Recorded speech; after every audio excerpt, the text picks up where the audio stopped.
भाई, कैसे हो? सभी बढ़िया रहो मेरे प्यारे मित्रों। आज बात करते हैं प्रश्नावली 11.2 की दूसरी क्लास है। इसमें देखेंगे हम प्रश्न क्रमांक दूसरे को। एक वृत्त के चतुर्थांश का क्षेत्रफल ज्ञात करना है, जिसकी परिधि हमें 22 सेंटीमीटर मिली है।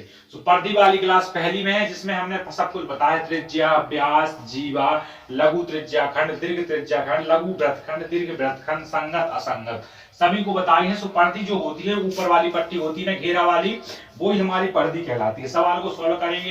एक वृत्त के चतुर्थांश, तो सबसे पहले चतुर्थांश समझ लो कि चतुर्थांश क्या होता है। जो पार्ट हम 4 में क्लियर कर चुके हैं, चतुर्थांश जिसने भी क्लास देखी है उससे वो क्लियर होंगे। चतुर्थांश होता है मेरे भाई, ये चतुर्थांश होता है जिसमें जिससे हम ग्राफ बनाते हैं। ये आपका एक चतुर्थांश है।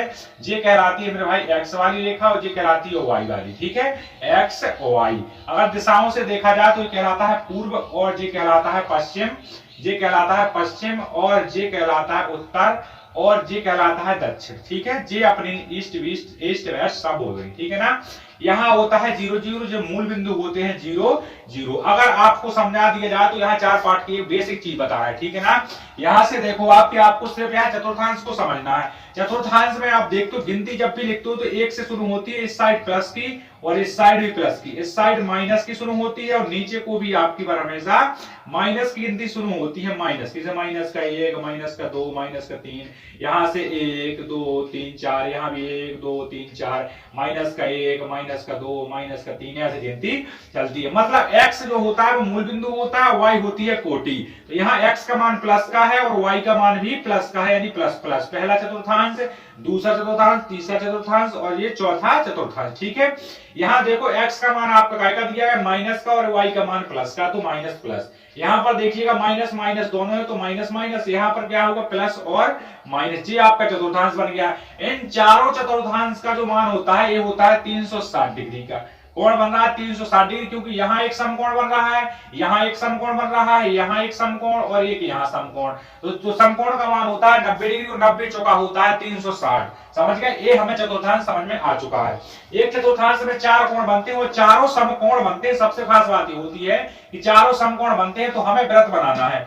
सबसे पहले तो हम बनाते हैं इस चित्र में वृत्त। तो एक वृत्त बन चुका है हमारा। इस वृत्त के अंदर एक वृत्त है आपका, इसी वृत्त के अंदर, इसी वृत्त के, ये आपका वृत्त बन चुका है। इस वृत्त में परिधि दी गई है 22 सेंटीमीटर। इस परिधि को आपको देखना है। जी आपका एक यहाँ से चतुर्थांश का कोण हमने निर्धारित कर दिया कि समकोण बना, इसका मान होगा 90 डिग्री। ठीक है ना, 90 डिग्री। यहाँ पर ए, और यहाँ पर बी, और यहाँ पर सी।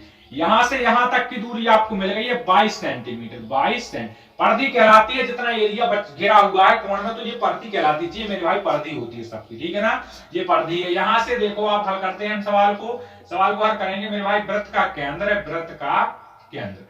वृत्त का केंद्र, इस सवाल में वृत्त का केंद्र O है। वृत्त का केंद्र सब में O होता है, चाहे जो भी सवाल हो, वृत्त का केंद्र O होता है। केंद्र कहलाता क्या है, जो पीछे क्लास से आपको कवर करना पड़ेगा। और चतुर्थांश लिखा है, तो चतुर्थांश वृत्त में चतुर्थांश, वृत्त का चतुर्थांश, वृत्त का चतुर्थांश। तो वृत्त में एक चतुर्थांश बन रहा है।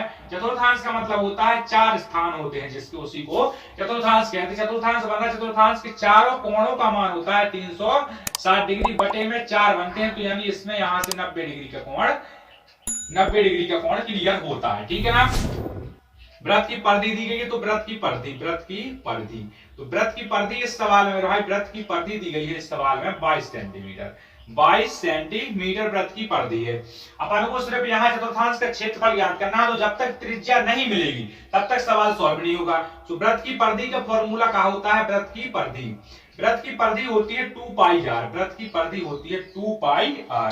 सो वृत्त की परिधि देखो यहाँ से 2 पाई r, ये होती है वृत्त की परिधि। परिधि का मान आपको मिला है 22, तो 22 का 22 लिख देंगे, बराबर में बाई r, 2 पाई r कर दिया हमने। यहाँ से हमें सिर्फ r का मान याद करना है, r का मान याद करना है। तो r को यहाँ का यहाँ छोड़ेंगे, और 22 से देखो तुम 22 लिखा है इस साइड कैलकुलेशन करो, 2 गुणे 2 बराबर 22 गुणे 22 2 गुणे 22 बटे 7, और r हमें इस सवाल में ज्ञात करना है। तो r को जहां का तहां छोड़ दो, जहीं है वहीं का वहीं। 22 से 22 हमने यहां से कट किया, 22 से 22 यहां कट हो गया। अब हमें इनका पक्ष परिवर्तन करना है। क्या बचा अपना, यहाँ कुछ नहीं बचा है। ठीक है ना, बिल्कुल कुछ नहीं बचा। एक यहाँ बच गया, और बराबर में देखो क्या बच गया, बराबर में 2 बटे 7 और r।